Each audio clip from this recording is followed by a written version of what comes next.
आमदार सीमाताई हिरे यांच्या निधीतून पेव्हर ब्लॉकचा शुभारंभ। नाशिक पश्चिम विधानसभा मतदारसंघाच्या कार्यसम्राट आमदार सीमा हिरे यांच्या आमदार निधीतून आज प्रभाग क्रमांक 8 मधील रामेश्वर नगर परिसरातील विसडम हायस्कूल जवळ पेव्हर ब्लॉक बसवण्याच्या लोकार्पण सोहळा मोठ्या उत्साहात पार पडलाय। दरम्यान यावेळी सर्वप्रथम आमदार सीमाताई हिरे यांच्या शुभ हस्ते फीत कापून तसेच नारळ फोडून या पेव्हर ब्लॉक बसवण्याचा शुभारंभ करण्यात आलाय।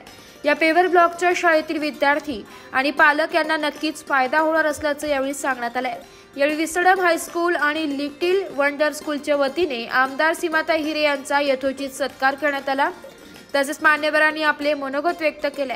या प्रसंगी आमदार सीमा हिरे, रश्मी हिरे बेंटाळे, रितू अग्रवाल, निळूकर चव्हाण, वर्षा भादुरे, सुचिता कुलकर्णी, अश्विनी टकले, प्रवीण पाटील, प्रवीणा हिरे, अमित कोथमिरे तसेच स्कूल वाहन चालक मोठ्या संख्येने उपस्थित होते।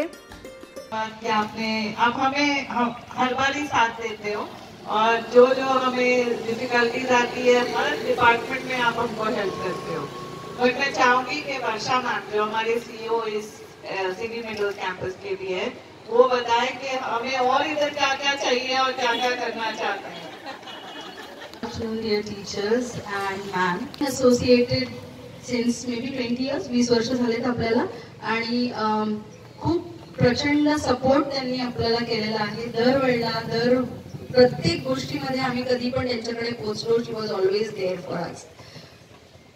This work is also done very well, very fast, and I'm very sure everybody is going to be very happy की पावसाळ्यात आपल्याला हा पार्किंगचा त्रास सगळ्यात पहिले तुम्ही लोक सगळे जेव्हा लहान लेट होत असतं आणि चिखल असतो तर तो जायला जो त्रास व्हायचा तो आता होणार नाही। सो खूप खूप धन्यवाद। पुढचं प्रोजेक्ट जे आमचं मत जे आहे किंवा आमची इच्छा अशी आहे की जी सगळी लहान मुलं आहेत आणि ही पूर्ण जी सोसायटी आहे आजूबाजूला त्यांना पण एक अशी जागा मिळावी की जिथे संध्याकाळी त्यांना विसावा मिळावा आणि मुलांनी जाऊन तिकडे खेळावं, मुख्यतः निसर्गाच्या सानिध्यात। सो दॅट इज हाव आमची ही जी बाजूची जी गव्हर्नमेंटची जागा आहे तिथे आता एक लायब्ररी आणि एक पाण्याची टाकी उभारल्या गेलेली आहे, पण त्याच्या आजूबाजूला भरपूर जागा आहे अजून। तर आम्हाला झाडं लावण्याची इच्छा आहे त्याच्यामध्ये आणि आम्ही तुम्हाला विनंती करतो की ती जागा थोडी प्लांटेशन करण्यापर्यंत तुम्ही जर आम्हाला मदत केली तर प्लांटेशन करून त्याचं जोपासना करणे आणि त्याला मोठं वाढवणे आणि तिथे मुलंही खेळतील आणि संध्याकाळी जे सिनियर सिटीजन्स आहेत त्यांना पण तिकडे बसायला जाऊन आणि व्यवस्थित जरा विसावा घ्यायला वेळ मिळेल अशी आमची इच्छा आहे। प्लीज त्याच्यामध्ये आम्हाला मदत करा आणि आम्ही सगळे विजडमाइट्स आणि लिटिल वंडर्सचे टीचर्स मिळून त्याचा सांभाळ करू। मॅम आहेत, निरुपा मॅम आहेत, मिस्टर आहेत, सगळे म्हणून आम्ही नमस्कार। आज आपल्या रामेश्वर नगरमध्ये विजडम हायस्कूलच्या बाहेर पेव्हिंग ब्लॉक बसवण्यात आलेले आहे। त्याचं लोकार्पण करण्यासाठी इथे उपस्थित असलेल्या आपल्या सगळ्यांच्या लाडक्या आणि चेअरपर्सन रितू मॅडम, त्याचबरोबर निरुपा चव्हाण मॅडम, इथे उपस्थित असलेल्या रश्मीताई, त्याचबरोबर वर्षा मॅडम, आमच्या भारतीय जनता पार्टीच्या अर्चनाताई कोथमिरे म्हणून उपस्थित असलेल्या सगळ्याच आपल्या संस्थेच्या शिक्षिका, सर्व स्टाफ, आपल्या या आज पेव्हिंग ब्लॉकचं लोकार्पण झालं असं मी जाहीर करते। तर बऱ्याच जणांनी आधी सांगितलं की पावसाळा असेल किंवा इतरही ज्या गाड्या लागतात त्यावेळेला खूप मोठ्या अडचण इथे होत होती। आपण बघतो की बऱ्याच वेळेला शाळेच्या बाहेर जे टू व्हीलर घेऊन येतात, सायकल आणतात, व्हॅन आणतात, ते ज्या वेळेला येतात त्यावेळेला तिथे जर सरफेस चांगला नसेल तर निश्चित एखाद्या पडायची शक्यता असते किंवा गाडी लावता येते, अशी खूप मोठी असुविधा होते। परंतु ज्या वेळेला रश्मीच्या लक्षात आलं की या शाळेबाहेर, आणि ती नेहमीच येत असते कारण आणि शाळेत असल्यामुळे तिचं जास्त शाळेत येणं असतं, त्यामुळे ते लक्षात आलं की इथे पेव्हिंग ब्लॉकची गरज आहे आणि 10 लाखाच्या निधीतून आज पूर्ण शाळेचा समोरचा परिसर असेल, आजूबाजूचा परिसर असेल, इथे पूर्ण ठिकाणी आज पेव्हिंग ब्लॉक लावण्यात आलेले आहे।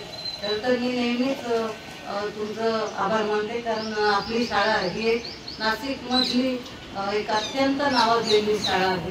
खूप चांगल्या ऍक्टिव्हिटीज असतील, रिझल्ट असेल आपल्या शाळेचा खूप चांगला असतो आणि विशेष करून मुलांवर फोकस करून त्यांना पुढे जाण्यासाठी आपण सतत प्रोत्साहन देत असतो। त्यामुळे आपल्या शाळेचा रिझल्ट सुद्धा नेहमी चांगला असतो आणि अत्यंत चांगलं नाव हे आपलं आज नाशिकमध्ये आहे। त्यामुळे अशा ज्या संस्था काम करतात किंवा अशा ज्या शाळा काम करतात त्यांना मदत करणं हे आपलं कर्तव्य आहे. आणि त्यामुळे खरं तर आज ही सुविधा आपण तयार केलेली आहे. 10 वर्षात काम करत असताना आपण प्रत्येक ठिकाणी जिथे जिथे ज्या कामांची गरज असेल तिथे आतापर्यंत आपण काम करत आलेलो आहोत. आता रितू मॅडमने सुद्धा सांगितलं की समोरच आपल्या इथे, आणि त्यांनी आधी पण सांगितलं होतं की जिथे वृक्षारोपण करायचं असेल तिथे आम्ही करू, त्याची जोपासना करू. तर बऱ्याच वेळा आपण झाड लावतो, फोटो काढतो, परत ते झाड जगलं की नेमकंच आहे, बघत नाही. परंतु त्यांनी हा प्रस्ताव ठेवला की आम्ही त्या झाडांची काळजी घेऊ. आणि निश्चितच आता मी 8 दिवसापूर्वी समोरच्या हॉलमध्ये एका कार्यक्रमासाठी आलेले होते. ज्येष्ठ नागरिकांचा कार्यक्रम होता. खूप चांगला असा हॉल आहे, तो मोठा हॉल आहे. आणि त्याचबरोबर पुढे पाण्याची टाकी आहे आणि मधला बराच पोर्शन हा मोठा आहे. त्यामुळे तिथे अजून काही केलेलं नाही, परंतु निश्चित लेवलिंग करून तिथे बेंचेस, खेळण्या किंवा ग्रीन जीप किंवा अजून प्लांटेशन हे आपण करू शकतो. आणि त्यामुळे पुढच्या काळात आपण तिथे निधी घेऊन कंपाऊंड असेल किंवा इतर रिपेअरिंग काही असतील त्यासाठी सुद्धा आपण काम करू. आणि वृक्षारोपण सुद्धा या मे किंवा जूनमध्ये आपण करू. चांगलं असं सुशोभीकरण या पुढच्या काळात निश्चित करू, याची मी आपल्याला ग्वाही देते. सगळ्यांचं मनापासून आभार मानते की वेळ होऊन गेली तरी तुम्ही सगळेजण थांबलेले आहात. तुमचं असंच सहकार्य पुढील काळात देखील असू द्या. चांगलं एकत्र येऊन आपण चांगलं काम या परिसरात करू, एवढंच मी आश्वासन देते. आणि सगळेजण उपस्थित राहिल्याबद्दल आभार मानते. धन्यवाद. जय Shriram. First in the world education grant. खूप खूप अभिनंदन शाळेचं. आणि I guess it is 3rd all over India.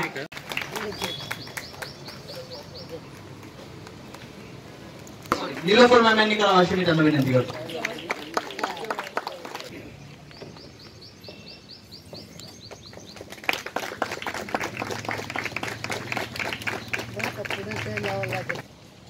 मी अतिथींना विनंती करतो आपण कृपया स्थानापन्न.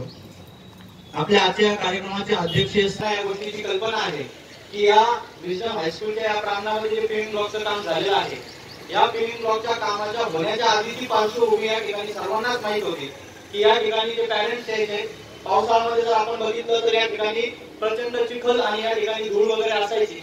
आणि ज्यावेळेस अशा परिस्थितीमध्ये आदरणीय ताईंपर्यंत ही माहिती पोहोचली त्यावेळेस क्षणातच त्यांनी या प्रॉब्लेमला सोल्युशन म्हणून या ठिकाणी अतिशय इमर्जन्सी लेवलवरती मला आपल्याला सांगायला पाहिजे की ताई आपण या कामाच्या ज्या वर्क ऑर्डर आहे त्या आचारसंहितेच्या काळामध्ये आपण केलेल्या आहे. आणि मला अभिमान वाटतो ताईंचा की खऱ्या अर्थानं ज्या काळात सगळे कामं बंद होते त्यावेळेस आपल्या या आचारसंहितेच्या काळामध्ये बंद असलेल्या सगळ्या प्रोसेसमध्ये सिस्टीममध्ये आदरणीय ताईंनी या खऱ्या अर्थानं कामाची प्रगती केलेली आहे. आणि तिथून एका मंजूर होऊन या ठिकाणी आलं आणि आल्यानंतर येथील जे स्थानिक लोक आहेत त्यांनी सुद्धा या ठिकाणी उपस्थित होऊन आम्हाला माहिती दिली की खऱ्या अर्थानं हे जे काम आहे हे काम खूप गरजेचं होतं.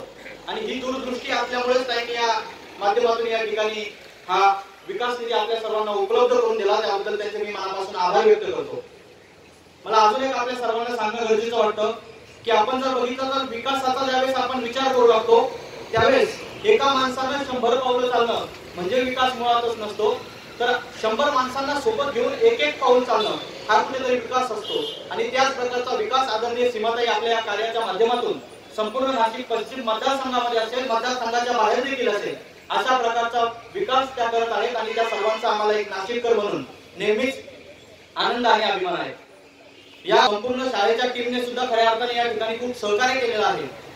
आपल्या आजच्या कार्यक्रमाच्या अनुषंगाने या प्रास्ताविक भाषणामध्ये मला या ठिकाणी आदरणीय Nilofar Chavan ma'am CO wisdom high group यांना मी विनंती करतो की त्यांनी या ठिकाणी आपले. धन्यवाद. आदरणीय ताई आणि इथे उपस्थित असलेले सगळे माझे मैत्रिणींनो, मला सांगू इच्छित आहेत का आज ताईंनी ज्या आपुलकीने आणि ज्या पद्धतीने इकडची जी आपली डिफिकल्टी होती ती अंडरस्टँड करून लगेच त्या गोष्टीवर ऍक्शन घेतलेलं आहे त्याबद्दल आम्ही त्यांचे धन्यवाद म्हणू इच्छित आहोत. आणि त्यांच्या आपण सगळ्यांनी कामं तर बघितलेलेच आहेत आणि आम्ही त्यांच्याबद्दल त्यांना थँक्यू म्हणू इच्छित आहोत. Ma'am thank you. नाशिक लोकशाही न्यूज साठी प्रतिनिधी रमेश खरात, सातपूर.